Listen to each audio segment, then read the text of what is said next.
এই শোনো না, আমাদের অন্ধবিশ্বাস চ্যানেলটি যারা এখনো সাবস্ক্রাইব করেননি, প্লিজ সাবস্ক্রাইব করে দাও। আর অল্প কিছু সাবস্ক্রাইবার হলে 1 লক্ষ পরিবার হবে। সবাই প্লিজ সাবস্ক্রাইব এবং বেশি বেশি শেয়ার করে দাও প্লিজ।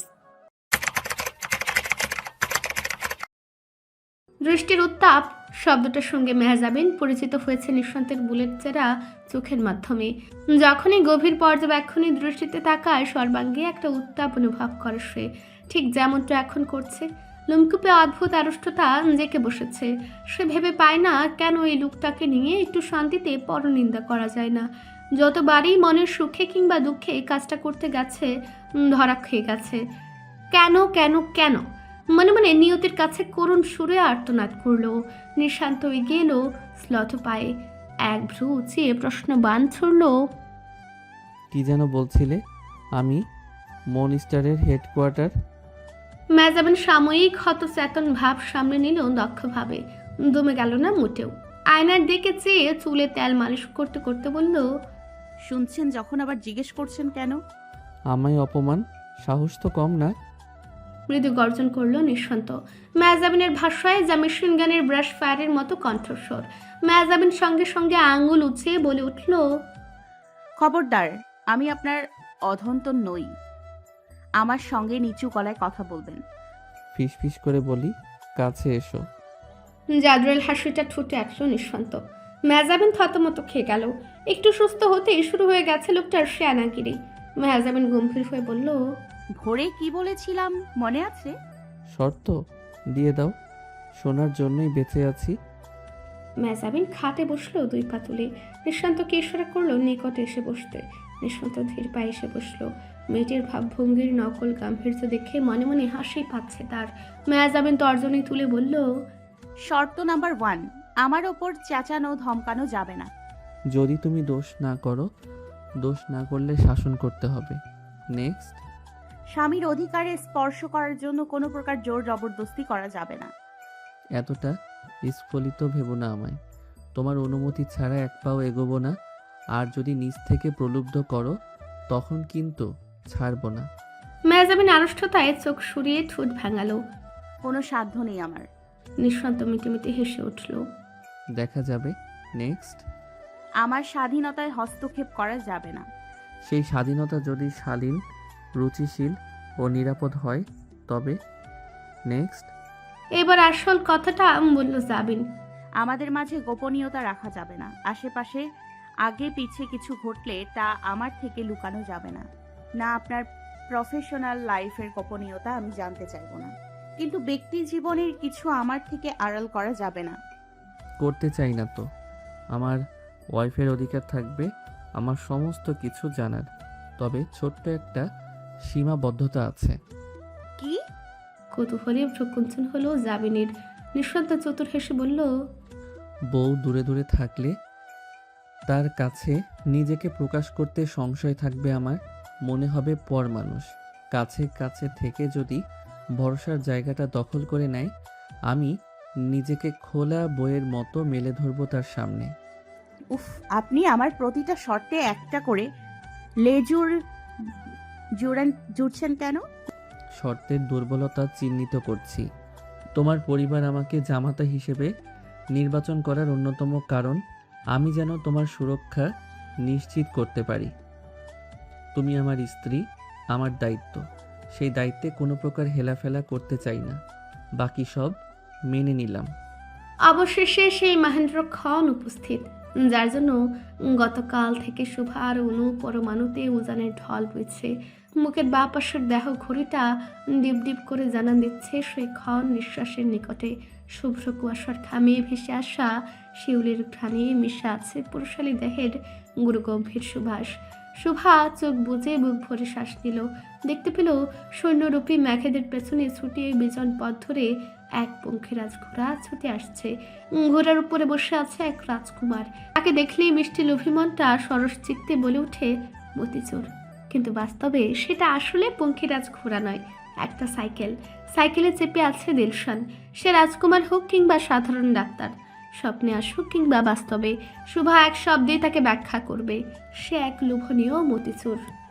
দিলশান শুভার সামনে সাইকেল থামিয়ে বিমুগ্ধ নয়নে তাকালো।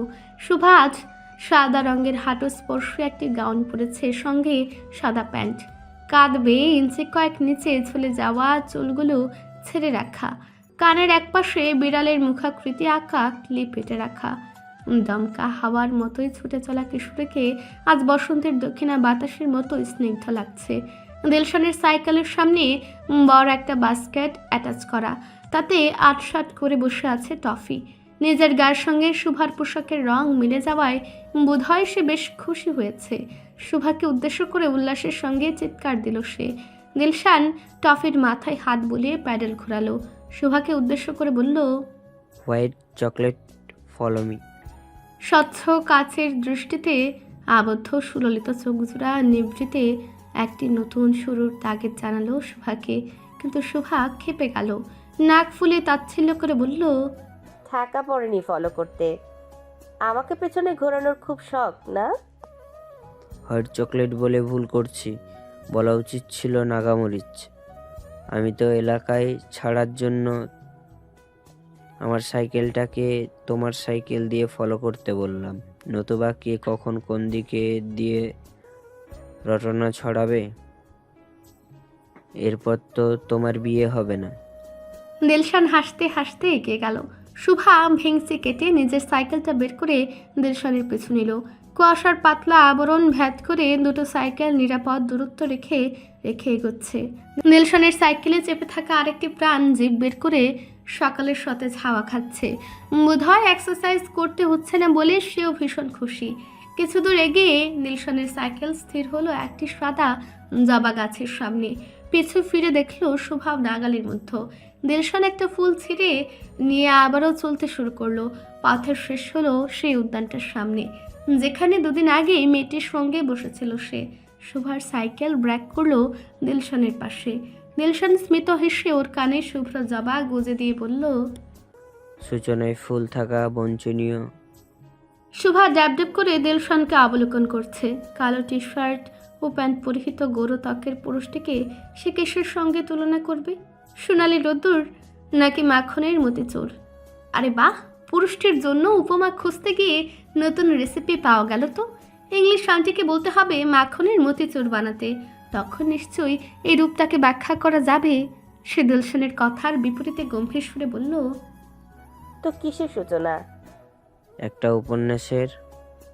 লেখক হতে যাচ্ছেন নাকি? ভ্রু বিলাসে মত্ত হলো শুভার কৌতূহল।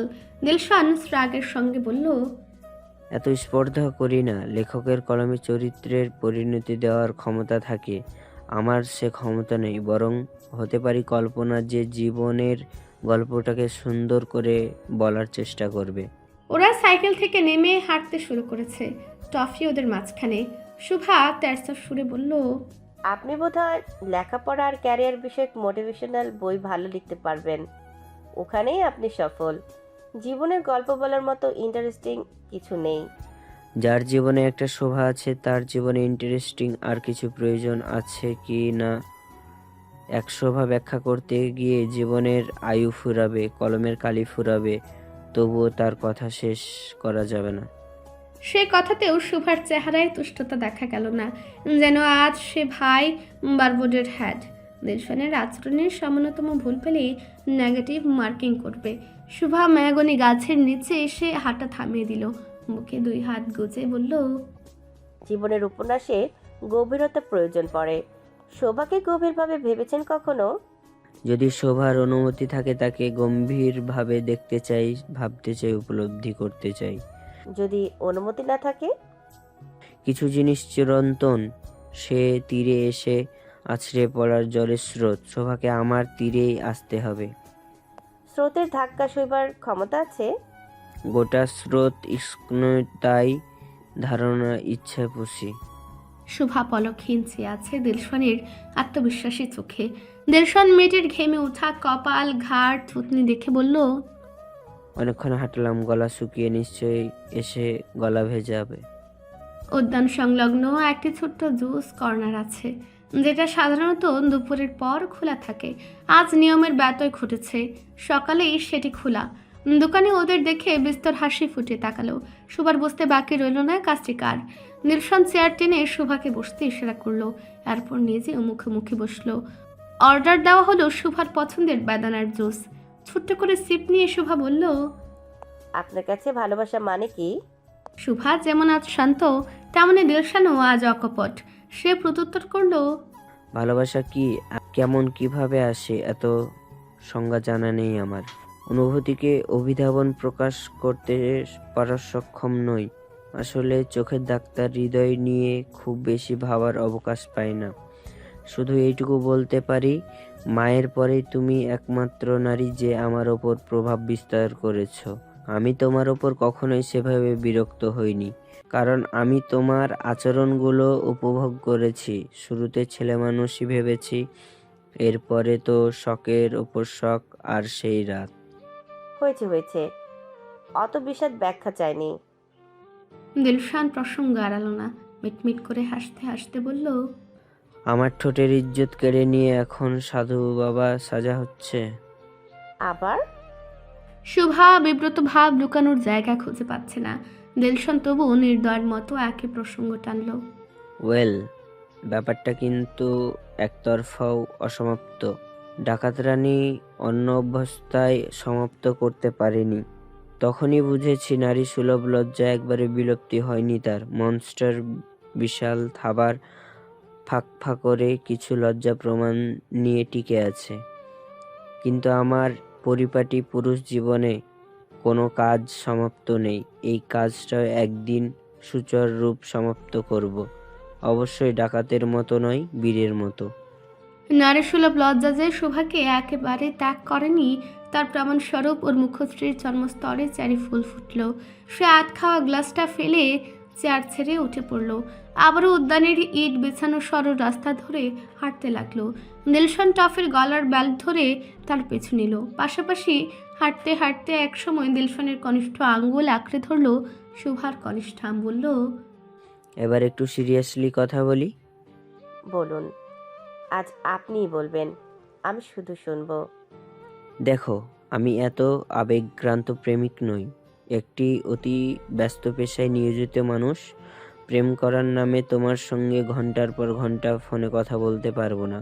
হঠাৎ মন চাইলে ঘুরতে বেরোতে হওয়া, প্রেমিকের মন ভাঙতে মাঝরাতে বাড়ির সামনে দাঁড়িয়ে থাকা ইত্যাদি কর্মকাণ্ড আমাকে দিয়ে হবে না। বিশেষ করে প্রেমিককে আহ্লাদ দেখিয়ে হাজারটা প্রেম কথা বলার হবে না বোধহয়।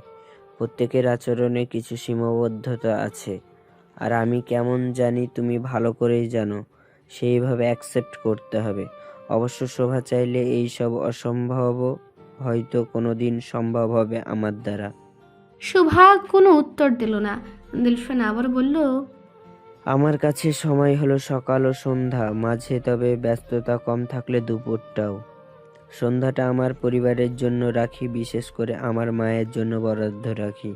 মা সারাদিন একা থাকেন, সন্তান হিসাবে এইটুকু সময় ওনাকে সঙ্গ দেওয়ার চেষ্টা করি। রাতে দেরি করে ফিরে ও ঘুম ছাড়া আর কিছুই চোখে দেখি না। আমার নিজের জন্য থাকে টফিময় সকালটা। তোমার জন্য আমার ব্যক্তিগত সকালটা বরাদ্দ রাখতে চাই। শোভা, তুমি কি আমার প্রভাতের প্রথম কিরণ হবে? শুভার চোখে পানি এসে গেল। এমন একটা আবদার শোনার জন্য কতগুলো বছর অপেক্ষা করেছে সে। ওর ছলছলে আত্মমগ্নতার মাঝেই গলায় ঠান্ডা কিছুর স্পর্শ পেল। ছোট্ট একটা লকেট পরিয়ে দিল দিলশান। বলল, আমার মিনি মনস্টার দুষ্টু ছানা, তোমার পাগলামোগুলো আমার জন্যই বরাদ্দ রেখো। আফিয়া মেট্রিকের ছাত্রী থাকা অবস্থায় দীপশিখার বড় বউ হয়ে আসেন। তরুণ আশরাফুল আজাদ তখন সেনাবাহিনীতে। ওনার ছোট ভাই সবে বিশ্ববিদ্যালয়ের মুখ দেখে বাইরের দুনিয়ায় ডুবেছে। ফলে চাঁদনি বেগম পারিবারিক এক্সপোর্ট বিজনেসে ব্যস্ত সময় পার করলেও সংসারে ছিলেন নিঃসঙ্গ। সঙ্গীহীনতা কাটাতেই বড় ছেলেকে অল্প বয়সে বিয়ে দিয়ে বউ করে এনেছিলেন কিশোরী আফিয়াকে।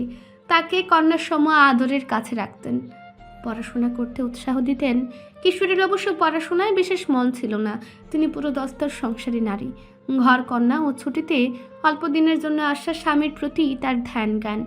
বোধ হয় চাঁদনি বেগমের হুকুম না থাকলে তিনি ইন্টারমিডিয়েট অবধিও পড়তেন না। বোর্ড পরীক্ষা দেওয়ার সময় টের পান গর্ভে নতুন প্রাণ এসেছে।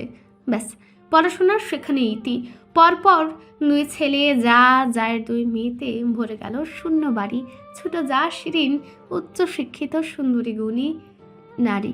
শুরুতে এ নিয়ে কিছুটা হীনমন্যতা ছিল আফিয়ার মনে, কেননা দীর্ঘদিন তিনি একাই সকলের মধ্যমণি হয়েছিলেন।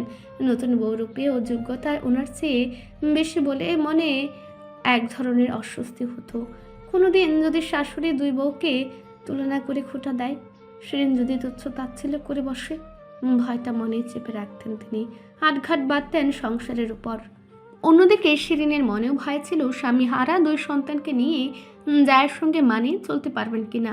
কোনোদিন যদি ভরণ পোষণের খোঁটা দিয়ে বসে ভাসুর যা, 2টি মেয়েকে নিয়ে মাথা নত করে বাঁচতে হয় যদি।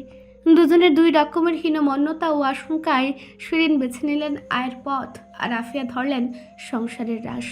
দুজনের ঠোকাঠুকি যে লাগতো না তা নয়, মাঝখানে ছিলেন চাঁদনি বেগম। ওনার ভয়ে দুজনের ঝগড়া মারাত্মক আকার ধারণ করেনি কোনোদিন।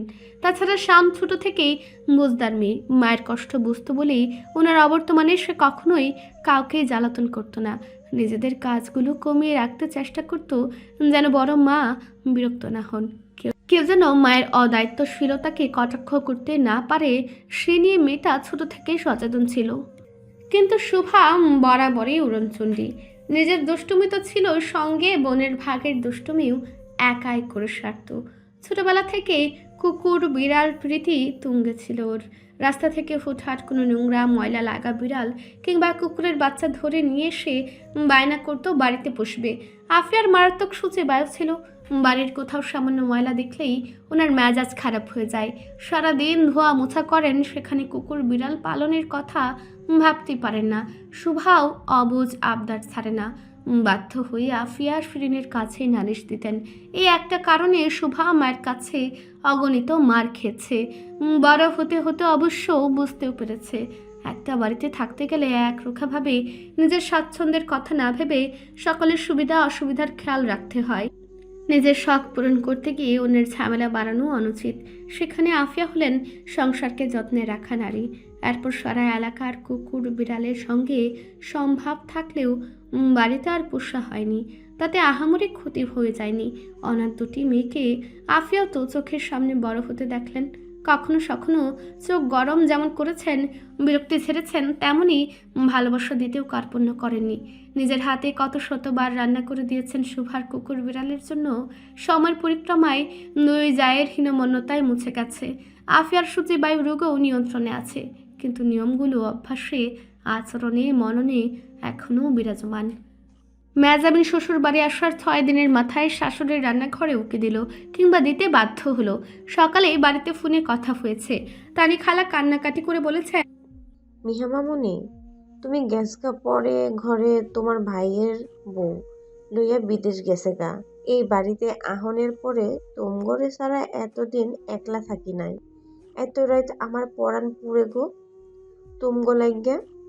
জরি খালাও গলা মিলিয়ে বলেছেন, আমরা 2 অভাগীর পোলা পাইনি নাই, সংসার নাই। এই বাড়ি আমাগো সংসার। মাইয়ার মতো কইরা বড় করছি তোমারে। আমাগো রাজকন্যা তুমি, তোমারে ছাড়া ফাপল লাগে আম্মা। মেজাবিনও সে কথা শুনে কেঁদে ফেলেছে। বেতনভুক্ত কর্মচারী হলেও এই 2টো অসহায় মানুষ পরিবারেরই সদস্য হয়ে উঠেছেন। বিশেষ করে মা হারানোর সেই দুর্যোগপ্রবণ সময়ে এই 2 নারী মেয়েটিকে বুকে আগলে রেখেছে। তাদের মায়া কি এত সহজে ভোলা যায়? তবু মেহজাবিন সতর্ক কণ্ঠে প্রশ্ন করতে ভুলেনি, বাড়িতে সব ঠিকঠাক আছে? খালা, কিছু হয়নি তো? ফোনটা তখন চলে গেছে সুমার কাছে। আম্মুর থেকে কিছু আবেগ ঘন কথা শোনার মেহজাবিন আরও বেশি কাতর হলো। সে যখন বলেছিল দীপশিখার সারাদিন অলস থাকতে তার ভালো লাগে না, অবসরের সঙ্গে যুদ্ধ করে হাঁপিয়ে উঠেছে, সুমা তখন বলেছেন, আমাদের এইখানে জরিও তানি সব সামলায় বলে তোমাকে কোনোদিন কাজ করতে হয়নি। কিন্তু ও বাড়িতে তো বাড়ির বউরাই রান্না বাড়া ঘরকন্যা সামলায়। তুমি হাত গুটিয়ে না থেকে চেষ্টা করো ওদের সাহায্য করতে। সব কিছু আমাদের বাড়ির মতো হবে না, একটু মানিয়ে চলতে হবে। আর হ্যাঁ, তোমাকে যে জবের অফার করেছিলাম সেটা ভুলে যেও না। বিয়ে হয়েছে মানেই শুধু সংসার সামলাতে পাঠিয়ে দিয়েছি এমনটাও নয়। আমার বিজনেসের ভবিষ্যৎ কর্ণধার তোমাকেই হতে হবে। তোমার নিজেকে প্রস্তুত করতে হবে সেভাবেই। কোনো অসুবিধা হলে আমাকে জানিও। মেহজাবিনের হৃদম্বরে তখন শ্রাবণের কালো মেঘেরা গুড়গুড় করে উঠল। এত সব জটিল কথাতেও সে শুনতে চায়নি। হামু একবারও তো বলতে পারতেন। 2 দিন এসে আমার কাছে থেকে যাও। কতদিন তোমাকে দেখি না, তোমাকে মিস করছি। কিন্তু না, সুমা বরাবরই কঠিন মনের নারী। কালে ভদ্রে কোমলতা দেখা যায়। মেহজাবিনের মন পদ্মপারে প্রবাহিত প্রবল বায়ুব্যাগের মতো আবেগে হু হু করে উঠল। মায়ের জন্য তার মন কাঁদে, আম্মু এটুকু বুঝল না। মেহজাবিন সেই নির্মম কথাটি অবশেষে উচ্চারণ করেই ফেলল।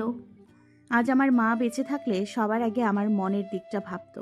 সুমার অভিব্যক্তি তখন কি হয়েছিল সে সময় মেহজাবিন জানে না। ফোন কেটে সে প্রথমেই হানা দিল আফিয়ার দ্বারায়, অর্থাৎ রান্নাঘরে।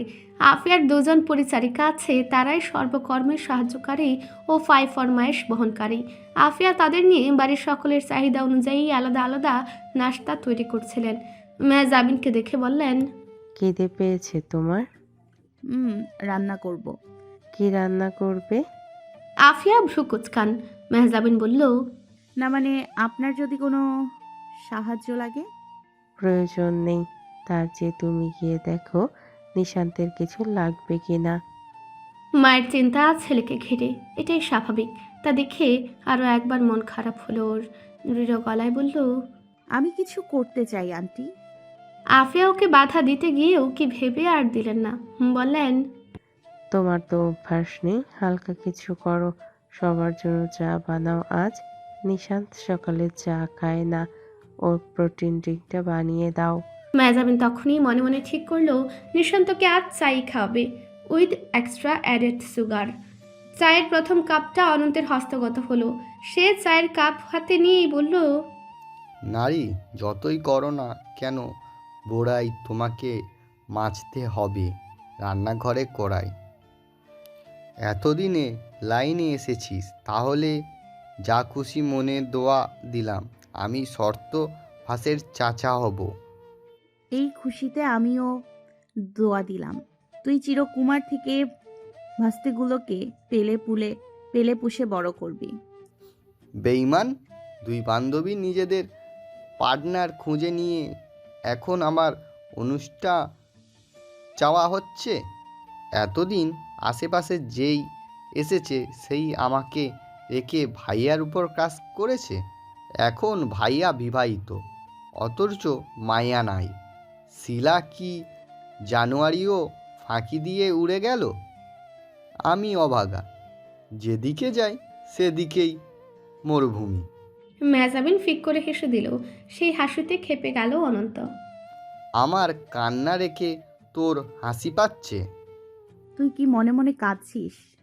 অতি দুঃখে আমার কান্নাগুলো পাথর হয়ে গেছে, চোখ ভেজে না, তাই এখন কাঁদলেও সবাই মনে করে মুখ ভেঙ্গাচ্ছি। হা, নিষ্ঠুর জীবন। অনন্তের দীর্ঘশ্বাস শুনে মেহজাবিন মিটিমিটি হাসতে হাসতে রহস্য করে বলল, বেটা দিন কানা, চোখটা ঠিক করে ভালো মতো আশেপাশে দেখ। দূর পাহাড়ে সৌন্দর্য খুঁজতে গিয়ে চোখের কিনারে পড়ে থাকা সৌন্দর্য যেন হারিয়ে না ফেলতে হয়। মানে? খুঁজে নে। মেহজাবিন কাঁধ ঝাঁকালো। অনন্ত তীক্ষ্ণ চোখে চেয়ে থেকে ভাবির অতিশয় বুদ্ধিমত্তাকে উপহাস করে খেকিয়ে উঠে বলল, ওরে বেটি, আমি না হয় মূর্খ, কান্না তাই দেখি না, কিন্তু তুই তো দেখি ডিগ্রি পাস কানি। অন্যকে জ্ঞান দেওয়ার বেলায় মগজ টনটনে, নিজেও বেলায় সেই কথা মনো না কেন? দূর পাহাড়ে সৌন্দর্যে না খুঁজে দীপশিখার মাঝে খোঁজ, নয়তো টুস করে একদিন হারিয়ে ফেলবি। 2 দিন হলো নিঃসন্তের পিঠের ব্যথা বসে এসেছে। সে এখন স্বাভাবিকভাবে হাঁটা চলা করতে শুরু করেছে, শুধু ডান হাতটাই এখনো ব্যান্ডেজে আবদ্ধ। সুষ্ঠব দেহটি অসরতায় খাঁচা থেকে মুক্তি লাভ করে কর্মচঞ্চলতা ফিরে পেতে মরিয়া হয়েছে। ফলে আজ 3 তলার জিমনেশিয়ামে একবার উকি দিয়েছিল। হাঁটাচলা করেছে অনেকক্ষণ। দেহে তাপ উৎপন্ন হয়ে নিঃসৃত ঘামের সঙ্গে দীর্ঘদিনের জরাজীর্ণতা বেড়ে যাচ্ছে দেহ থেকে। মেহজাবিন 3 তলায় উকি দিল চায়ের কাপ হাতে নিয়ে। নিশান্ত জিমের সময় বেশিরভাগ খালি গায়ে অথবা ম্যাগি হাতা জিম টি শার্ট পরে থাকে। আজ সে ম্যাগি হাতার টি শার্ট পরে আছে। তার বলিষ্ঠ বাহু, ঘামে জবজব করা মুখে ফিরে পাওয়া আত্মবিশ্বাসের উজ্জ্বল ছাপ। পিঠের ব্যথা কাবু হওয়ার পর থেকে মেহজাবিনকে আর তার পোশাক বদলে সাহায্য করতে হয়নি। মুখে তুলে খাইয়ে দেওয়া ব্যতীত সব কাজ সে বা হাতেই করে ফেলছে অনায়াসে। মেহজাবিন দরজার সামনে দাঁড়িয়ে বলল, আপনি এখনো পুরোপুরি ফিট নন, কেন পরিশ্রম করছেন যদি কোথাও চোট লেগে যায়? নিশান্ত ফিরে চাইল। হাঁটার বাইরে আর কোনো ভারী শ্রম সে করছে না। তবে মেহজাবিনের এইটুকু ভাবনাও তাকে পুলকিত করলো। রাশ ভারী কণ্ঠে বলল, তুমি আছো না সেবা করতে? ও আচ্ছা, আমার সেবা পেতেই আবার অসুস্থ হতে চাইছেন? ভেবে দেখলাম মাঝে মাঝে অসুস্থতা ভালোই, নতুবা তোমার আমার কাছাকাছি আসার অসাধ্য কি করে সাধন হতো। মেহজাবিন ঠোঁট বাঁকালো শৈল্পিক ঢঙ্গে। চায়ের কাপ এগিয়ে দিয়ে বলল, আমি চা বানিয়েছি, খেয়ে দেখুন। বইয়ের কাছ থেকে পাওয়া প্রথম 1 কাপ চা। নিশান্ত কি সুস্বাস্থ্যের চিন্তায় মুখের উপর নাকচ করতে পারে? পারে না। একই রকমভাবে খোঁচা দেওয়ার নামে মেহজাবিনকে বিব্রত করার অভ্যাসও ছাড়তে পারে না। চায়ের কাপটা নিয়ে শুরু হেসে বলল, তার মানে বউ চাইছে আমি নিয়মের বাইরে চলে অসুস্থ হই। সেও অল্প দিনেই আমার সান্নিধ্য কাতর হয়ে উঠেছে। মেহজাবিন যতবার ভেবেছে নিশান্তকে বিরক্ত করবে, ততবারই উল্টে নিজে বিব্রত হয়েছে। ও কটমট করে চেয়ে চায়ের কাপটা ছু মেরে হাত থেকে নিতে চেষ্টা করে বলল, খেতে হবে না, আপনি সুস্থ হয়ে কাজে ফিরে যান। নিশান্ত চটুল হেসে চায়ের কাপটা উঁচু করে ফেলল। মেহজাবিন নাগাল পেল না। ব্যর্থ হয়ে সে জানালার কাছে গিয়ে দাঁড়ালো। নিশান্ত নিঃশব্দে চুমুক বসালো চিনির শরবতের অনুরূপ চায়ে। কাষ্ঠ হেসে বলল, মনে মিষ্টি কম হলেও তোমার হাত দেখি মিষ্টির খনি। কলিজা শুদ্ধ মিষ্টি বানিয়ে দিলে। কষ্ট করে বানিয়েছি, পুরোটা খাবেন। মেহজাবিনের দুষ্টু আবদার ফেরানোর ক্ষমতা হলো না নিশান্তের। এই যে মেয়েটা একটু একটু করে স্বাভাবিক হচ্ছে, তাতে সে হাজারটা অনিয়মকে অনায়াসে মেনে নিতে পারে। সকালের নাশতা শেষে নিশান্ত হঠাৎ দরকার আছে বলে বাড়ি থেকে বেরিয়ে গেল। সে ফিরল একদম বিকেলে। ডান হাতের ক্ষতে বাঁধা ব্যান্ডেজ থেকে তখন চুইয়ে চুইয়ে পড়ছে রক্ত। হেমোফোবিক মেহজাবিন সেই দৃশ্য দেখে থরথর করে কেঁপে উঠল। জ্ঞান হারানোর পূর্ব লক্ষণ হিসেবে যখন ওর পাতলা শরীর ভর ছেড়ে দিল প্রায়, নিশান্ত খপ করে বা হাতে ধরে ফেলল তাকে। মুখের সঙ্গে মিশিয়ে উদ্বেগের সঙ্গে বলল, ডোন্ট বি প্যানিক। কিচ্ছু দেখোনি, তুমি একজন যোদ্ধার স্ত্রী। এত অল্পতে দুর্বল হলে চলবে না। ভবিষ্যতে অনেক রক্তপাত, ক্ষত দেখবে। তখন ভয়ে জ্ঞান না হারিয়ে আমার ভরসা হতে হবে। তোমাকে শক্ত মনের হতে হবে। মেহজাবিন ততক্ষণে বাস্তব জ্ঞান লোপ পেয়েছে। নিঃশান্ত দীর্ঘশ্বাস ফেলে ওকে বিছানায় শুয়ে দিল। আহত হয়ে কোথায় বউয়ের সেবা নেবে তা না, উল্টে তাকে দেখেই বউ আহত হয়ে গেল। সায়াহ্নের ছায়ার সময় আকাশ আজলা ভরে আঁকড়ে ধরেছে আস্ত গ্রামে সূর্যের বিদায়ী আভা। গাছগাছালির শাখা প্রশাখায় বেয়ে নেমে আসছে কুয়াশার আস্তরণ। দিলশানের গাড়িটা ধুলো উড়িয়ে হোয়াইট হাউসের সামনে এসে ব্রেক কষল। ক্লান্ত দেহ, ক্ষুধার্ত পেট নিয়ে সে সদ্য নামতে যাচ্ছিল। তখনই দমকা হাওয়ার ব্যাগে তার গাড়িটা দোলে উঠল। শুভা গাড়ির ব্যাক সিটে উঠে বসেছে। দিলশান আগে মেয়েটির আকস্মিক কাণ্ড কারখানায় অবাক হতো, এখন আর ততটা অবাক হয় না। বরং একদিন তার উদ্ভট কাণ্ড কারখানা না দেখলে শূন্য শূন্য লাগে। শুভা সিটে হেলান দিয়ে বসে হাত পা ছেড়ে দ্বিধাহীন কণ্ঠে বলল, শান, বুকের বাঁ পাশটা এত কাঁপছে কেন বলুন দেখি? দিলশান সে কথায় ভিন্ন দ্যোতনা আবিষ্কার করতে সক্ষম হয়েও নিরুদ্বেগ স্বরে বলল, দৌড়ে এসে বলে, গলা ঠোঁট শুকিয়ে যাচ্ছে কেন? তেষ্টা পেয়েছে, পানি খাও। হতাশার সবল 2 বাহু আলিঙ্গন করলো শুভাকে। চিত্ত ফুরে বেরিয়ে এলো ভারে এক শব্দবাহী শ্বাস। বোতলটা হাতে নিয়ে বিড়বিড় করলো, বেরসিক ডাক্তার। সুরসুরি দেওয়া বেফাস হাসিটাকে 2 ঠোঁটে পিষে ফেললো দিলশান। অবুঝের ভান করে বলল, কিছু বললে নাকি? পরিশ্রমী শুভা এইটুকুতে প্রচেষ্টা ছাড়ল না। শতভোগ ব্যক্তিটা তো তারই। একটু না হয় শিখে পড়িয়ে নিতে হবে। শোভা চোখের কোটর কুচকে বলল, দেখুন তো আমার চোখে কিছু পড়েছে কিনা, খোঁচাচ্ছে ভীষণ। শুভা সদ্দিকে এগিয়ে এলো অভিমুখে। দিলশান ঘুরে বসে ওর ছোট্ট মুখটাকে এক হাতের আজলায় তুলে অন্য হাতের আঙ্গুলে অক্ষি কোটরের চারিপাশে টেনে টেনে দেখলো। আপা হাসিতে এবার ঠোঁট ফুরে বেরিয়ে এলো, বলল, মনে হচ্ছে চোখ নয়, মনে খোঁচাচ্ছে কিন্তু। নিঃশ্বাসের নৈকট্য দুটি হৃদয়ের অবস্থান। শোভা অভিমানে টইটুম্বর চোখে চেয়ে বলল, 2 চোখ ভরে আমাবস্যা কুড়িয়ে এনেছি, আপনি বুঝি দেখেন না? দিলশান ওর কাজল টানা চোখের কার্নে শুয়ে আঙ্গুল ছুঁয়ে বলল, আমি তো একটা কাজলা দিঘি দেখতে পাচ্ছি।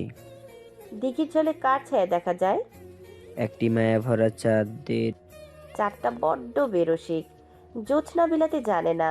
দিনান্তের স্বল্প আলোয় শোভার অভিযোগে জর্জরিত হয়ে দিলশান মিটিমিটি করে হাসতে লাগলো, বলল, শোভা যে সূর্যের মতো তেজস্বী, অধম চাঁদের কি এত স্পর্ধা আছে তাকে জ্যোৎস্না বিলায়? কিন্তু সূর্যের ক্ষমতা আছে চাঁদকে আলো দেওয়ার। কথাটা বলেই শোভা দুষ্টু হাসল। জলোচ্ছ্বাসের স্রোত বিপদ সীমায় ওঠার আগেই দিলশান নিরাপদ দূরত্বে সরে এলো। গলা খাকারি টেনে বলল, অল্প একটু সময় নিয়ে এসেছি, এখন বাড়িতে যাই, সকালে দেখা হবে। অভিমানে কেঁপে উঠল শোভার নাকের পাটা। সে যে এত যত্ন করে আজ কাজল দিয়েছে চোখে, চুলটা গুছিয়ে বেঁধেছে, দিলশান ভালো মতো দেখলই না। সজ্জা বিমুখ মারকুটে ছেলেদের মতো চলাফেরা করা টমবয় ধীরে ধীরে প্রস্ফুটিত নারী হয়ে উঠছে, যার সান্নিধ্যে তারই যদি মনোযোগ আকর্ষণ করতে না পারে তবে কি হৃদয় আত্মতুষ্টিতে পরিতৃপ্ত হয়? দিলশান গাড়ির চাবিটা পকেটে নিয়ে নেমে যাওয়ার সময় আবারও পিছু ফিরল। শোভার চোখের কোলে আঙুলের ডগা ছুঁয়ে একটুখানি কাজল নিয়ে সেটা কানের পিঠে লাগিয়ে দিয়ে বলল, কাজলের চেয়েও নজর ফোটা বেশি জরুরি তোমার জন্য। আমি চাই না আমার নজর লেগে তোমার কোনো ক্ষতি হোক। সন্ধ্যা হচ্ছে, ভালো মায়ের মতো বাড়িতে ঢুকে যাও, বাইরে টাইট করবে না, আসছি ছানা। দিলশান মেয়েটির মাথায় হাত বুলিয়ে গাল টিপে দিয়ে নেমে গেল। আগে তার আদর খাওয়ার জন্য মুখ চেয়ে থাকতো টফি, এখন আরেকটা ছানা জুটেছে। দিলশান সারাদিনের ক্লান্তি ভুলে ফুরফুরে মনে বাড়িতে ঢুকতে ঢুকতে ভাবলো মেয়েটাকে জলদি হোয়াইট হাউসে সদস্য হিসেবে ঘরে তুলতে হবে। এভাবে অল্প একটু সময় দেখার সাক্ষাতেই দুজনের কারোরই পোষাচ্ছে না। কিন্তু দীপশিখার সদস্যরা কি এত জলদি মানবে? দিলশান গাড়ি থেকে নেমে যাওয়ার 2 মিনিট বিরতিতে শোভা নামলো। ফুরফুরে মন নিয়ে দৌড়ে সে নিজ বাড়িতে ঢুকে গেল। শিরিন অফিস থেকে ফিরে গোসল করে সবে চা নিয়ে বসেছে। শোভাকে বাড়িতে ঢুকতে দেখে কাছে ডাকলেন। মেয়ের পরিপাটি ভূষণ ও কাজল আঁকা চোখে চেয়ে মুগ্ধ হয়ে বললেন, বাহ, সুন্দর লাগছে তোকে। শোভা লজ্জা পাওয়ার ভান করে মায়ের গলা জড়িয়ে ধরে গালে একটা চুমু খেলো, বলল, তোমার মেয়ে বড় হয়ে গেছে মা। শিরিন মেয়ের কথার অন্তর্নিহিত অর্থ বুঝলেন না, তবে ওনার মন খারাপ হয়ে গেল। মেয়ের চুলে হাত বুলিয়ে দিয়ে বললেন, বড় হওয়ার দরকার নেই মা, তুই সারা জীবন ছোট হয়ে আমার কাছে থাক। সে কথায় শোভার হৃদয়ও নমনীয় হয়ে গেল। চাঁদনি বেগম দুজনকে আহ্লাদে জড়াজড়ি করতে দেখে তার চার সুরে বললেন, শখ কত? মেয়ে বড় হোক চাও না, নাকি নিজে বুড়ো হও সেটা চাও না? শিরিনের মেজাজ খারাপ হয়ে গেল। গাজ গাজ করে বললেন, নাতি নাতনিদের বিয়ে দেওয়ার পরও তো নিজেকে ইয়াং দাবি করেন, সেখানে আমি তো এখনো নাদান। আগে আপনার বয়স হোক। তুমি চাইছো আমি বয়স হয়ে বিছানায় পড়ি? শিরিন আকাশ থেকে পড়লেন। সেটা কখন চাইলাম? আপনি আমার অহেতুক দোষ ধরতে পারলেই খুশি হন যেন। আপনার বয়স ধরে রাখার সিক্রেট বুঝি এই ঝগড়া করা? তাহলে তো এখন থেকে ঝগড়ার উপর ট্যাক্স বসাবো আমি। টাকা দিয়ে ঝগড়া করবেন, বুঝেছেন? দুজনের রোজকার তর্কের আসর বসে গেল মুহূর্তেই। আফিয়া রান্নাঘরের সমস্ত কাজ গুছিয়ে এসে চা সিঙ্গারা খেতে খেতে শাশুড়ি জায়ের ঝগড়া দেখছেন। এবারেতে কেউই টিভি সিরিয়ালে আসক্ত নয়, লাইভ টেলিকাস্ট হওয়া সিরিয়াল দেখে অভ্যস্ত। আপডেট কি সাদেক? জ্ঞান নেই স্যার। জ্ঞান ফেরাও। মেপে খাবার দেবে রাতে। এভাবে বেশি দিন বাঁচবে না স্যার। এতদিনে অল্পের উপর টর্চার করেছি, আপনারটা ভীষণ ভারী পড়েছে। বেচার আগেই লাজুক ছিল, এবার আর টিকতে পারেনি। তাছাড়া এই স্যাঁতস্যাঁতে স্থানে ক্ষতে সংক্রমণ ছড়াতে সময় লাগবে না। মায়া জন্মালো না নিঃসন্তের মাঝে। কপালের শিরা ক্রোধে দপদপ করছে। প্রতাপশালী কণ্ঠস্বরে ব্যঙ্গ ফুটে উঠল। একটা সাইকোকে তুমি ওকে বেচারা বলছো সাদেক? উপাস থেকে থতমত সুর ভেসে এলো। সরি স্যার, আসলে মরো অবস্থা দেখে। তোমার মনটা এখনো শক্ত হয়নি বুঝতে পারছি। যাই হোক, ওকে মেরে ফেলার কোনো অভিপ্রায় আমার নেই। সাক্ষ্য প্রমাণ হিসেবে বাঁচিয়ে রাখতে হবে, বুঝেছ? বুঝেছি স্যার। নিশান্ত ফোন কাটল। সঙ্গে সঙ্গে কানে এসে বাজলো নারী কণ্ঠের নমনীয় স্বর। আপনি কাকে মেরে এসছেন? নিশান্ত চকিতে পিছু ফিরে দেখল মেহজাবিন বারান্দার দরজার কাছে এসে দাঁড়িয়েছে। জ্ঞান হারানোর ধকলে এসে দুর্বল হয়ে পড়েছে। দাঁড়িয়ে আছে দরজা ধরে। নিশান্তের কঠোর অভিব্যক্তির বদলে দায়িত্বশীল পুরুষটি জেগে উঠল। এগিয়ে এসে স্ত্রীর বাহু টেনে ধরে বলল, তোমাকে কে বলেছে বিছানা থেকে উঠতে? রুমে চলো। নিশান্ত যত্নের সঙ্গে মেহজাবিনকে বিছানায় এনে বসালো। বাহু ছেড়ে দুটো আঙ্গুল ঠেকালো কপালে। চিন্তিত সুরে বলল, জ্বর আসছে নাকি? আপনার হাতে চোট লাগলো কি করে? মেহজাবিনের নিস্তেজ অথচ আগ্রহী সুর। দৃষ্টি নিশান্তের নতুন করে ব্যান্ডেজ বাঁধা ডান হাতটায়। নিশান্ত কথাটাকে পাশ কাটাতে চাইল। ক্ষত পুরোপুরি শুকায়নি, তাই অল্পতেই চোট লেগে কাঁচা হয়ে গেছে। তুমি শুয়ে থাকো, গা গরম হচ্ছে। রাতের খাবারের সঙ্গে একটা প্যারাসিটামল খেয়ে নিও। আপনি আমিনের কাছে গিয়েছিলেন? নিশান্তের পা দুটি দরজার দিকে এগুচ্ছিল। মেহজাবিনের আকস্মিক প্রশ্নে সে থমকে গেল। ঘাড় ঘুরে বলল, তোমায় কে বলল? ধারণা করলাম আমিন আপনার জিম্মায় বন্দি আছে। সে ছাড়া কাঁচা ক্ষতে আঘাত লাগার বিশেষ কারণ দেখছি না। নিশান্ত হতাশ শ্বাস ফেলল। ছোট করে বলল, আমিনের কাছেই গেছিলাম। এখন জিজ্ঞেস করো না কি করেছি। তোমার নার্ভ সেটা হজম করার মতো শক্ত হয়নি। জানতে হলে নিজেকে শক্ত বানাও, তখন না হয় তোমাকে সামনে বসিয়ে দেখাবো। মেহজাবিন শিউরে উঠল, তবু প্রশ্ন করা দমালো না। বলল, ওর সঙ্গে কি করেছেন জানার বিন্দুমাত্র ইচ্ছে নেই, কিন্তু কি তথ্য উদ্ধার করেছেন সেটাই জানতে চাই। ও কেন এত সব কাণ্ড ঘটালো? এর পেছনে কারণ কি? মাদক তাকে মানসিক বিকারগ্রস্ত বানিয়ে তুলেছে। আকদে শাওনের ওপর হামলা, গাড়িতে বিড়ালের রক্ত, শোভার অ্যাক্সিডেন্ট, হলুদের রাতে অস্ত্র হামলা, সবটাই শুধু মানসিক বিকারগ্রস্ত হবার ফলাফল। প্রতিহিংসার একটা প্রভাব তো বটেই। শাওন যখন আমিনের সঙ্গে রিলেশনশিপে ছিল, আমিনের আড়ালের রূপ সম্পর্কে জানতো না। জাওয়াদ যেহেতু শাওনের ব্যাপারে খোঁজ খবর রাখত, তাই সেই আমিনের ব্যাপারটা জেনে ওর সম্পর্কে তলিয়ে খবর নেয়। তখনই বেরিয়ে আসে তার মাদকাসক্তির খবর। জাওয়াদ সেটা শাওনের সামনে উন্মোচন করে দেয়। ফলে শাওন পিছু হটে যায়। এর ক্ষোভ আমিনের অন্তরে গেঁথে গেছিল। সে ভেবেই নিয়েছিল শাওন ওর ভালোবাসায় এতটাই অন্ধ যে কোনো দিন ছেড়ে যাবে না। বিকারগ্রস্ত মনের সবটুকু রাগ গিয়ে পড়েছিল শাওনের পাশাপাশি জাওয়াদের ওপর। তাহলে শোভার ওপর অ্যাটাক হলো কেন? কারণ বিয়ের দিন শাওনের ওপর অ্যাটাক করলে আমিনের ওপর পাল্টা অ্যাটাক করে অনন্ত আর শোভা। অনন্তকে বাগে না পেয়ে শোভার অনিষ্ট করতে চেয়েছে। মেহজাবিনের মাথার গুরুত্বপূর্ণ প্রশ্নটা এলো সঙ্গে সঙ্গে। অন্তত যখন আমিনকে একটা নির্মাণাধীন বাড়িতে আটকে রাখলো, তখন আমিন কি করে দারোয়ান সহ উধাও হলো? নিশান্ত চকিতে চাইল। যেদি বোকা মিতা মাঝে মাঝে এমন বুদ্ধির পরিচয় দেয় যে নিঃশব্দ মনে মনে খুশি হয়ে যায়। তবে সেই খুশিকে বাহবা দেওয়ার সময় এখন নয়।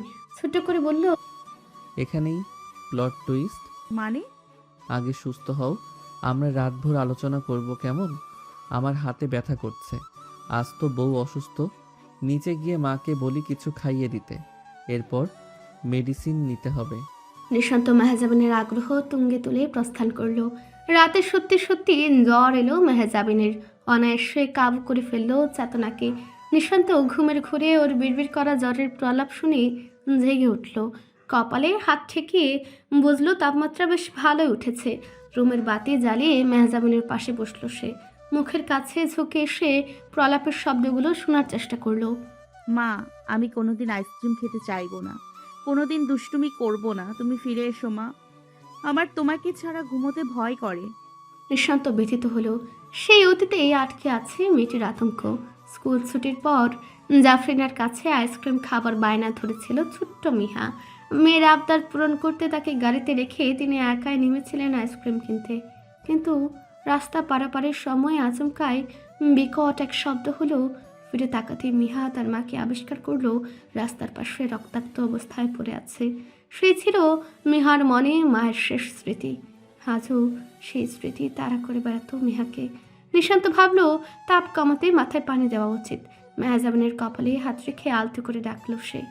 মেহজান, মেহজান, দেখি চোখ মেলো। অনেকটা ডাকাডাকি করতে হলো জ্বরের ঘোর থেকে চেতনা ফিরিয়ে আনতে। মেহজাবিন চোখ মেলতে নিঃশান্ত বলল, খারাপ লাগছে? হ্যাঁ সূচক মাথা নাড়ল মেহজাবিন। নিঃশান্ত পুনরায় বলল, একটু ওঠো, মাথায় পানি দিলে ভালো লাগবে।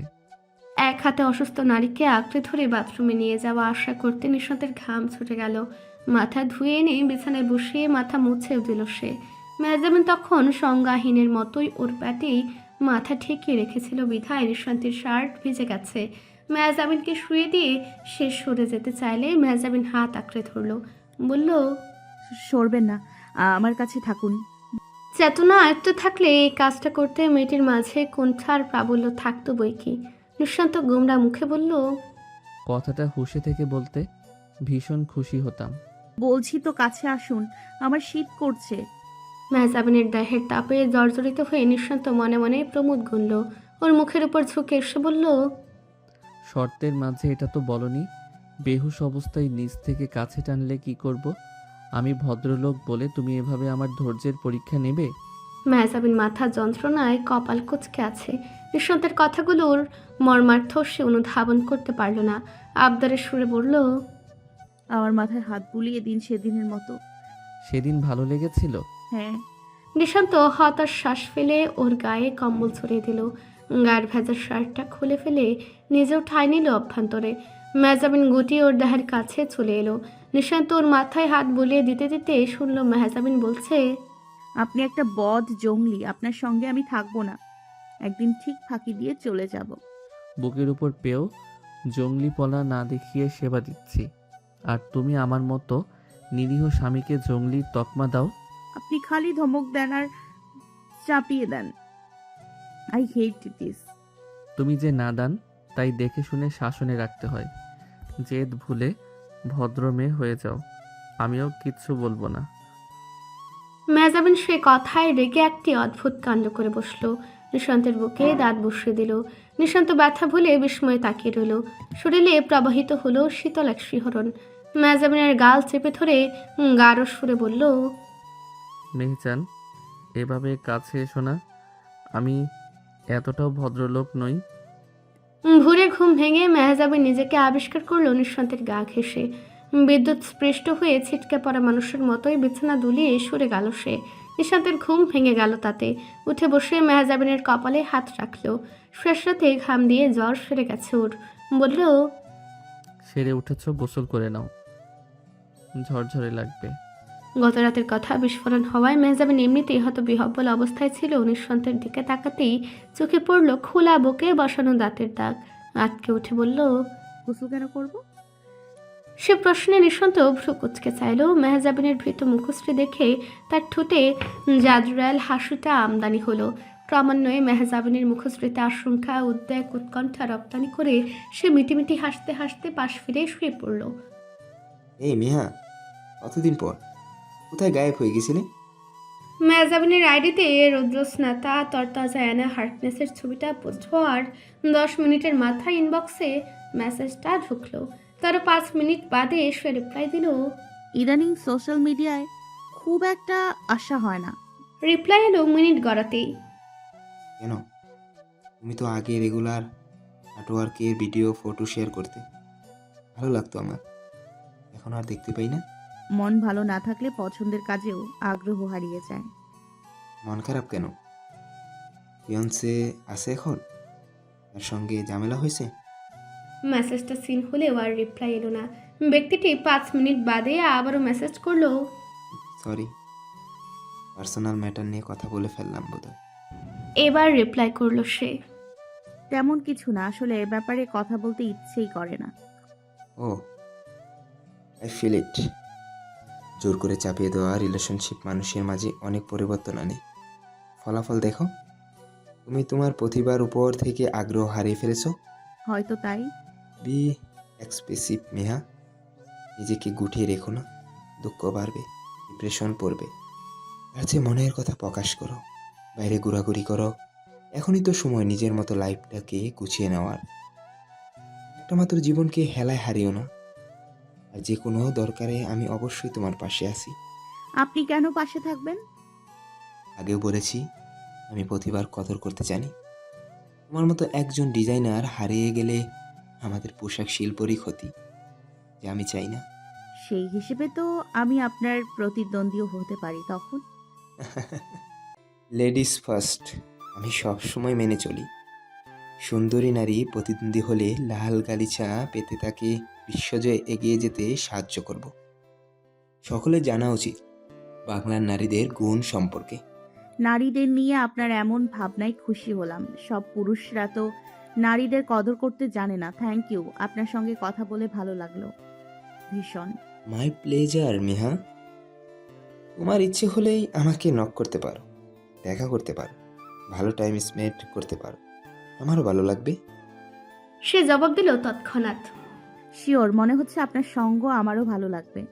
অনন্ত ভার্সিটি এসে ক্লাস করার বদলে চলে গেছে ব্যাডমিন্টন ক্লাবে। বন্ধুদের সঙ্গে সময় কাটিয়ে খেলাধুলা করে সে আবারও ক্যাম্পাসে ফিরল। শাওন মেহজাবিন নববিবাহের নিমিত্তে ক্লাস করছে না এখন। ক্যাম্পাসের নিয়মিত ছাত্রী হচ্ছে ফাইজা। তাকে ফোন করে ডাকলো অনন্ত।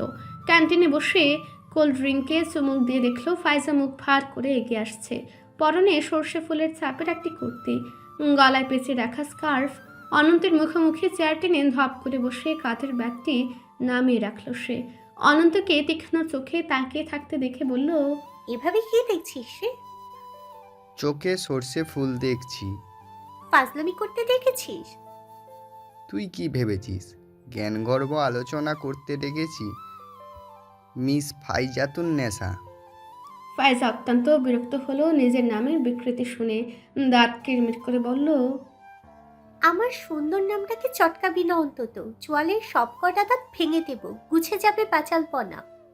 অনন্ত দাঁত কপাটি বের করে ঝিলির দেয়া একটা হাসি দিয়ে বলল, পারবি না, আমার দাঁত মজবুত, কারণ আমার টুথপেস্টে নুন আছে। ফাইজা রাগ করতে গিয়ে মুখ ফসকে হেসে ফেলল। হাসলে তার এক গালে ঠুল পড়ে। অনন্ত ওকে খ্যাপাতে বলে ওটা ইঁদুরের গর্ত। ফাইজা একটা চা কিনে এনে বলল, জামিনের খবর কি রে? ও সোশ্যাল অ্যাকাউন্ট রিচ করতে পারছি না কেন? আমাকে ব্লক করেছে নাকি ডিঅ্যাক্টিভ করে পুরোতন্ত্র সংসারী হয়ে উঠেছে? অনন্ত মেয়েদের মতো ঠোঁট ভেঙালো। ওই মেয়ে কি এতই সোজা? আমার খ্যাপা ভাইকে হাতের মুঠোয় নিয়ে ঘুরোচ্ছে। ভাইয়ারও বলিহারি ধৈর্য। সারা জীবন ধমক দিয়ে দিয়ে আমাদের জীবন তন্ন তন্ন করে এখন বইয়ের সামনে নরম হয়ে থাকে। ফাইজা হেসে বলল, ওইটাই স্বামীর বৈশিষ্ট্য। ওই বৈশিষ্ট্য অর্জন করতে না পারলে তোর কপালে শিলা তো তুই শ্যাওলাও জুটবে না, অনন্তকাল সিঙ্গেল থাকবি। চরম অস্বস্তিকর একটি দিন পার করলো মেহজাবিন। মুখে লজ্জা চলনে কুণ্ঠা নিয়ে প্রতিটি মুহূর্ত পার করেছে। একটি অনাকাঙ্ক্ষিত জ্বর ও বিস্ফোরণ হওয়ার রাতের অজানা স্মৃতি তাকে স্বস্তি দিচ্ছে না। সকালে ঘুম থেকে উঠেই হতচেতন মনে যে ভয়ানক আশঙ্কার উদয় হয়েছিল তা দূর হতেও সময় লাগেনি। দৈহিক ক্রিয়ার নিজস্ব কিছু ভাষা আছে যা একবার প্রকাশিত হলে ছাপ ফেলে যাবে। তেমন কোনো ছাপই ওর কর্মার্য রক্ষিত দেহে পাওয়া যায়নি। তবু সংশয়ের সুই আটকে আছে নিঃসন্তের বুকে। ওই দাগ, রক্ত জমে থাকা দন্তচিহ্ন যে মিথ্যা নয়, কি করে কখন ঘটল? জ্বর হলে কিছু অসংলগ্ন আবল তাবল কথা বলার ইতিহাস আছে ওর। তাই বলে সত্যিটা জানার জন্য যতবার হন্য হয়ে নিঃসন্তের সামনে দাঁড়িয়েছে ততবারই পুরুষটির জাদ্রেল হাসি ওকে নাকাল করে ছেড়েছে। কোনরূপ বাক্য কিংবা কার্য ব্যতীত শুধু একটি নিঃশব্দ উদ্ভাসিত হাসি দিয়েও যে নারীকে চরম লজ্জায় রাঙিয়ে দেওয়া যায় তাকেও নিঃসন্তের থেকে শিখুক। সে যে শুধু সমরাস্ত্র কিংবা মগজাস্ত্র চালাতেই পারদর্শী নয়, সে নয়নে কিংবা হাসিতেও অস্ত্র ছুটতে জানে। মেহজাবিন নামের নাজুক ফুলটি এমন এক জ্যান্ত অস্ত্রের সঙ্গে কি করে পারে। তবু সে চেষ্টা করেছে। বিকালের বিমূঢ় লগ্নে প্রকৃতি যখন সন্ধ্যার গালিচা বিছিয়ে রাতকে আহ্বান করেছে, তখন সে সকল কুণ্ঠাকে পায়ে পিষে মুখোমুখি হলো নিশান্তের। ওয়াল ক্যাবিনেটের দুটি কাবাট খুলে শার্ট খুঁজছিল নিশান্ত। মেজাবিন কাবাটের ভেতরে ঢুকে ওর মুখোমুখি হলো। আইসিইউ থেকে বের হওয়া ডাক্তারের মতো গুরুতর মুখ করে বলল, I want to know something. What's that? রাশভারী কণ্ঠটি বেজে উঠতেই মেহজাবিনের জড়ো করে আনা কঠোরতায় চির ধরল। মাথা নত করে বলল, আপনার বুকে এই দাগটা, মানে ওটা কিভাবে হলো? কৌতুকে উদ্ভাসিত হলো নিশান্তের সদা গম্ভীর মুখশ্রী। মেহজাবিনের জড়সড় ভাবভঙ্গি, পালায় পালায় দৃষ্টি আজ সারাদিনই উপভোগ করেছে সে। খেয়ালের সুরে বলল, যেভাবে হওয়ার সেভাবেই হয়েছে। আপনি আমাকে অন্ধকারে রাখবেন না, আমার ভালো লাগছে না। নিশান্ত ক্যাবিনেটের কভার চাপিয়ে এনে মেহজাবিনকে কুণ্ঠাসা করে ফেলল। বুক বরাবর নিচু গলায় বলল, তোমার সঙ্গে আমার বেশিরভাগ স্মৃতিতেই শুধু ঝগড়া, মনোমালিন্যতে ভরপুর। থাকুক না কিছু অজানা স্মৃতি, একান্তই আমার স্মৃতি। আমি সেগুলো মনের সিন্ধুকে তুলে রাখবো সযত্নে। তোমার তাতে দায় নেই, লাভ নেই, ক্ষতিও নেই, কাজেই চিন্তার কারণ নেই। অবশ্য অবশ্য ভীত কণ্ঠে উচ্চারণ করলো মেহজাবিন। নিশান্ত সূক্ষ্ম হেসে বলল, এমন রাত ভবিষ্যতে রিপিট হলে আমার সংযত আচরণ রিপিট হবার সম্ভাবনা কম। আমি আবার একঘেয়েমি অপছন্দ করি। সন্ধ্যায় সুভার মামা এসেছেন দীপশিখায়। ওনাদের দেশে থাকার মেয়াদ প্রায় ফুরিয়ে আসছে। এখানে ওখানে ভ্রমণ করে ছুটি কাটাচ্ছেন। তবে একমাত্র আদরের মেয়ে মিষ্টি বাংলাদেশের আবহাওয়া ও পরিবেশের সঙ্গে খাপ খাওয়াতে না পেরে অসুস্থ হয়ে পড়েছে। তার উপর গ্রামের বাড়ির মানুষজন তাকে ড্যাব ড্যাব করে দেখে। পোশাক, আচরণ, চলাফেরা নিয়ে কথা বলে। খাওয়া নিয়েও মহা ঝামেলা। 3 বেলা ভাত খাবার অভ্যাস মিষ্টির কোনো কালই ছিল না। এদিকে জ্ঞাতে গোষ্ঠীর মাছ ভাতের আহ্লাদে অতিষ্ঠ হয়ে উঠেছে। কি আষ্টে গন্ধ! মিষ্টির বমি চলে আসতে চায়। দীপশিখাতে এসে একটু স্বস্তিতে ছিল। সমবয়সী শোভার সঙ্গে হেসে খেলে থেকেছে। নিজ পছন্দের খাবারটাই প্রতিবেলায় পেয়েছে। কেউ তার চলাফেরা কিংবা গায়ের ওড়নার ঠিক নেই কেন বলে কটূক্তি করেনি। মেয়ের কান্নাকাটি সইতে না পেরে ভদ্রলোক বিব্রত মুখ নিয়ে বোনের শ্বশুর বাড়িতে এসেছেন মেয়েকে রেখে যেতে। আরও কিছুদিন দেশে থাকবেন ওনারা। চাঁদনি বেগম অবশ্য বারবার বলেন বিব্রত হবার কিছু নেই। এত বড় বাড়িতে মিষ্টি আরামেই থাকতে পারবে। মিষ্টি এসে মেহজামিনকে দীপশিখায় দেখে অবাক হলো। প্রশ্ন করলো, তুমি কবে এসেছো আপু? মেহজাবিন প্রচণ্ড অস্বস্তিতে পড়ল তখন। সে যে এবারের বউ হয়ে এসেছে খবরটা কেউ পাঁচ কান করেনি। সবে একটা বিয়ের ধাক্কা গেল, একটু রেশে আর একটা বিয়ের সংবাদ জানাবে এমনটাই ভাবনা। এদিকে নিঃশান্ত অসুস্থতার উছিলায় মেহজাবিনকে নিজের কাছে আটকে ফেলেছে। জেদ ধরেছে জাওয়াত না ফেরা অবধি বউ পাঠাবে না। মেহজাবিন ধারণা করতে পারছে ওটাও একটা বাহানা মাত্র। মায়া দেশে ফিরলেও ওই লোকের কবল থেকে তার রক্ষা নেই। এখন মিষ্টিকে কিভাবে সত্যিটা বলে, সে কথাটা কাউকে জানাতে ইচ্ছুক নয়। মাঝে মাঝে নিজেও ভুলে যেতে চায়, কিন্তু মানুষ চাইলে কি সব পারে? তাও আবার মেহজাবিনের মতো একটি মেয়ে যে আত্মিকতা দ্বারা পীড়িত, বাহ্যিকতা দ্বারা প্রভাবিত নারী। খল কাপড়টির খেলায় মস্ত ভীষণ অস্বস্তি। তবু বেমানান হাসিতে ঠোঁট রাঙিয়ে বলে ফেলল, এই তো কিছুদিন হলো। কথাটা বলে আরেক বিপদে পড়ল সে। হবু শ্বশুর বাড়িতে কোন মেয়েটা বিয়ের আগেই এসে থাকে? মিষ্টির প্লাক করা ভ্রুজোরা সবেগে কুচকে সে কথাটাই যেন বলতে চাইল। মেহজাবিন শুভার মতো চটপটে নয়। তার বলা মিথ্যাগুলো জোরালো হয় না। তার চেয়েও বড় কথা, ওর মিথ্যা বলে ধরা খাওয়ার ইতিহাস আরও করুন। শ্বশুর বাড়িতে দাঁড়িয়ে গুরুজনকে বৃদ্ধাঙ্গুলি দেখিয়ে বিয়ের কথা নাকচ করতে সাহস পাবে না। অদরে দাঁড়িয়ে নিশান্ত ওদের কথা শুনছিল। বিব্রত প্রায় মেহজাবিনের সঙ্গে একটা শীতল চোখাচোখি হলো তার। সে বুঝলো বইয়ের চোখের ভাষা, কিন্তু পরিত্রাতা হয়ে এগিয়ে এলো না। ইশারায় মা ও দাদিকেও নিষেধাজ্ঞা জানালো যেন ওদের বিয়ের কথাটা আগেই না বলে দেয়। নিশান্ত দেখতে চায় বিয়ে নিয়ে মেহজাবিনের মনের বর্তমান পরিস্থিতি কী, কিন্তু ওকে হতাশ করে এবং মিষ্টির আগ্রহকে ভুলুণ্ঠিত করে মেহজাবিন পিঠে বাঁচিয়ে বলল, থাকছি কিছুদিন। তুমি সবে এলে, ফ্রেশ হয়ে নাও, পরে আড্ডা দিব। এরপর 8:30টার সময় নিশান্তের মুখ বেজার হয়ে রইল। মেজাবিন এমনিতেই সকাল থেকে তার কাছে ঘেসছে না। মিষ্টির আগমনের পর যেন স্বামী নামক ব্যক্তিটাকেই ভুলে বসলো। রুমেও এলো না, যেন পরিবারকে লুকিয়ে বিয়ে করছে, তাই গোপনীয়তা বজায় রাখছে। এমনকি খাবার সময়ও নিশান্তকে সাহায্য করতে এগিয়ে আসেনি। নিশান্তের মতো রক্তটা মানুষ কতক্ষণ মেজাজ সামলে রাখতে পারে? ডিনার টাইমে আফিয়া যখন ছেলেকে খাইয়ে দিতে চাইলেন, নিশান্ত গম্ভীর মুখে এসে প্রস্তাব নাকচ করে জানালো, চামচ দিয়েই খেতে পারবো। নিশান্ত চামচ দিয়ে খাবার খেলো, কম বাজালো বেশি। স্টেইনলেস স্টিল ও সিরামিকের প্লেটের এমন বিকট সংঘর্ষজনিত শব্দের কারণটা বুঝতে আর বাকি রইল না কারো। চাঁদনি বেগম মেহজাবিনকে দূরে দাঁড়িয়ে থাকতে দেখে উচ্চ কণ্ঠে ধমকে বললেন, তুই দূরে দাঁড়িয়ে আছিস কেন? কাছে আয়, দেখ কি লাগবে। ছেলেটা আছে আর কটা দিন মাত্র, এরপর কত দূরে থাকতে পারিস দেখব। সে কথায় মেহজাবিন চরম অপ্রস্তুত হলো। এদিক ওদিক চেয়ে নিশ্চিত হলো মিষ্টি কিংবা তার বাবা উপস্থিত নেই। অন্যদিকে নিঃসন্তার বিব্রত ভাব ঢাকা পড়ল গম্ভীরতার বলয়ে। কোনো মতে প্যাটকে তুষ্ট করে পাত ছেড়ে উঠে সোজা রুমের দিকে রওনা হলো। এদিকে মেহজাবিনের মনে ভিন্ন ফন্দি খেলা করছিল তখন। মিষ্টির আগমন ও বাড়ির কারো মাঝে সত্য প্রকাশ্য আগ্রহ না দেখে পুরো ব্যাপারটাকে আশীর্বাদ হিসেবে গ্রহণ করেছে সে। অল্পক্ষণেই কিছু পরিকল্পনা সাজিয়ে ফেলেছে। প্রথমেই মেহজাবিন ঘর আলাদা করবে। নিশান্ত এতদিন অসুস্থ ছিল, মুখে হাজারটা দুষ্টুমি করলেও কিছু সীমাবদ্ধতা ছিল। এখন নিশান্ত সুস্থ হচ্ছে, আগের মতো প্রত্যাহিক কাজ করছে, বাইরে যাচ্ছে। বইয়ের প্রতি তার আচরণেও স্বামী সুলভ সমাদর, যত্ন, আহ্লাদ, চাহিদা সবই আছে।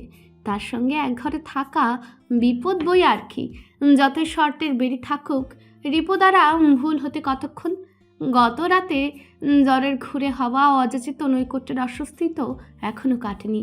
মিষ্টি এ বাড়িতে সাধারণত শুভার সঙ্গে ঘুমায়, সুতরাং মেহজাবিন ভাবল অন্য একটা ঘরে ঘুমাবে। কিন্তু আশ্চর্যের বিষয়, প্রতিটি খালি ঘরেই তালা মারা। চাবি থাকে আফিয়া কিংবা চাঁদনি বেগমের কাছে। মেহজাবিন চাঁদনি বেগমের দ্বারস্থ হলে তিনি ঠোঁট টিপে হেসে বললেন, তুমি চলো ডালে ডালে আর তোমার স্বামী চলে পাতায় পাতায়। একটু আগে সমস্ত চাবির গোছা বাজেয়াপ্ত করে নিয়ে গেছে। মেহজাবিন চুপসে গেল। চাঁদনি বেগম ওকে কাছে ডেকে বসালেন, বললেন, একসঙ্গে থাকার 1 সপ্তাহ পেরিয়েছে সবে। পুরো সময় তো নিশান্ত অসুস্থই ছিল। এখন যখন সুস্থ হচ্ছে দূরত্ব বাড়াচ্ছিস কেন? কাছে কাছে থাক, নয়তো মা মোহাম্মদ গাঢ় হবে কি করে। মান ভুলে কাছে যা, ছেলেটা অপেক্ষা করছে। যতই হোক সে তো স্বামী, স্বামীকে দূরে রাখতে হয় না। কালসাপ কিন্তু যে কোনো সময় ধ্বংস করতে পারে। মেহজাবিন বুঝতে না পেরে বলল, কে কালসাপ? তোর চোখ কান নেই? কে কালসাপ সেটা নিজেই বের কর। অতপর অসফল হয়ে স্বামীর ঘরে ফিরতে হলো তাকে। না, এই পুরুষটির চতুরতার সঙ্গে দৌড়ানো তার কর্ম নয়।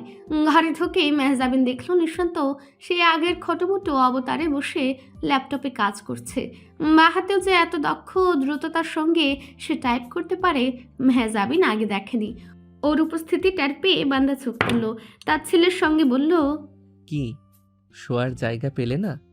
মেহজাবিন অসফলতাকে ঢাকতে চাইল রাগ দেখিয়ে। ভাদ্র মাসের ভ্যাবসা দুপুরের মতো থমথমে মুখ করে বলল, দীপশিখা স্থান এতই সংকীর্ণ যে শেখ প্যালেসের প্রিন্সেসের একটা ঘর জুটলো না। শেখ প্যালেসের প্রিন্সেসকে একটা ঘর দেওয়ার কোনো ইচ্ছে আমার নেই, সে তো পরের মেয়ে। তবে আমার রানীকে আমি পুরো এম্পায়ার দিয়ে দিতে পারি। কিন্তু কি আর করা, তার লোভ পুরো সাম্রাজ্যের উপর পড়ল না, পড়ল শুধুই একটা ঘরের ওপর। অথচ সে রাতে যেটুকু জায়গা নিয়ে ঘুমায় সেটুকু আমি বুক পেতেই দিতে পারি। বিছানা বালিশ নিষ্প্রয়োজন। মেহজাবিন ভেঙচি কেটে মুখ ফিরে বলল, পাথরের বিছানায় ঘুমানোর কোনো শখ নেই। নিশান্ত দুই ভ্রু উঁচু করে অবাক গলায় বলল, তাই নাকি? গতকাল রাতে? রাতে কি? না, কিছুই না। নিশান্ত হাসি চেপে কিছুই হয়নি ভাব করে ল্যাপটপে চোখ রাখলো। ঠিক এই কারণেই মেহজাবিন তার কাছ থেকে পালাতে চায়। বিস্ফোরণ হওয়া রাতের কিছুই ওর ধর্তব্যে নেই। এদিকে জঙ্গলি পুরুষটা খোঁচা দিতে সদা প্রস্তুত। লজ্জা ও অস্বস্তি ওর দম বন্ধ করে দিতে চায়। মেহজাবিন তুতলা সুরে শাসিয়ে বলল, ওইসব কথা তুলে বিব্রত করবেন না বলে দিলাম, না হলে আমি এক্ষুনি বাড়িতে রওনা হব। ঘরের চাবি নিলেও বাড়ির চাবি আমার কাছেই আছে। ড্রাইভিংটা মন্দ জানি না। নিশান্ত ল্যাপটপ গুছিয়ে রেখে চেয়ার ছেড়ে বিছানায় গেল।